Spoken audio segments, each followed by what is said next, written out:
Mara nyingi watu wengi tumekosa huruma, lakini tunatamani sana Mungu atuhurumie kila iitwapo leo. Lakini swali linakuja, je, sisi tunaotaka Mungu atuhurumie tunawahurumia wengine?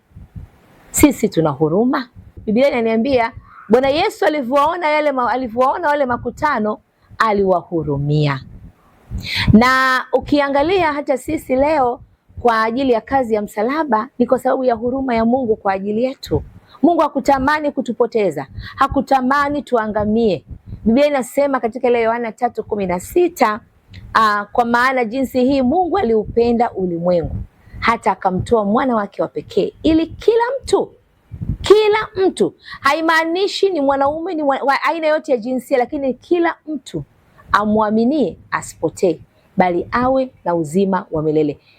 Sauti ya Mungu inasema na maisha yetu juu ya kuwa na huruma na kuhurumiana sisi kwa sisi. Maana huruma ni kiungo au ni aina ya tabia yenye kukamilisha jambo katika uzuri na ubora wote. Sasa basi, kwa nini ninaizungumza huruma? Huruma huzalisha mambo mema. Huruma hufungua milango ya vitu vingi vizuri katika maisha yetu. Leo vibali vingi vimepotea katika maisha ya watu. Ndoa nyingi hazina kibali, ni kwa sababu hakuna huruma. Mahusiano mengi hayana kibali, ni kwa sababu hamna huruma. Ndani ya familia hakuna huruma. Ndani ya mipaka, mikoa, maeneo mbalimbali hakuna huruma. Imeenda mbali zaidi, hata ndani ya kanisa la leo hakuna huruma. Nataka nikuhakikishie, tunapokosa huruma chini ya jua katika ulimwengu huu, tunapoteza kibali cha Mungu kwenye maisha yetu, na kamwe ni ngumu kuona baraka za Mungu katika maisha yetu kwa sababu hatuna huruma. Sifa ya mtu mwenye huruma, kwanza anajali shida ya mwingine. Mtu ambaye anaweza akaona mwingine ashibe kabla yeye hajashiba. Sijui kama ninaelewa. Ni yule mtu ambaye anatamani kuona mwingine amevaa kabla yeye hajavaa. Kwa hiyo huruma ni aina ya kusitiriana. Unamsitiri mwingine. Unaweza ukamsitiri kwa namna ya kumwombea. Unaweza ukamsitiri kwa namna ya kutamka mema ya kwake. Unaweza ukamsitiri kwa namna ya kubariki na sio kulaani. Maana Biblia inasema heri kubariki kuliko kulaani.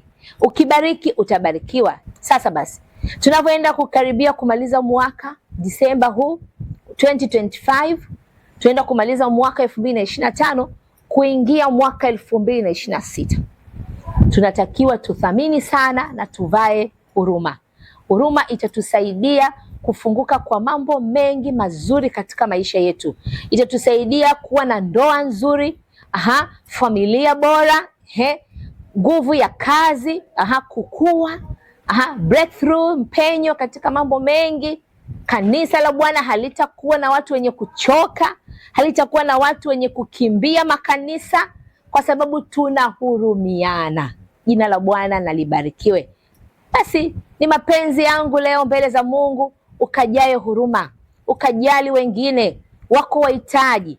Ni vizuri kabla hujanywa mjali yule ambaye anatakiwa naye kunywa. Ni vizuri kabla hujala mjali yule ambaye naye anatakiwa kula.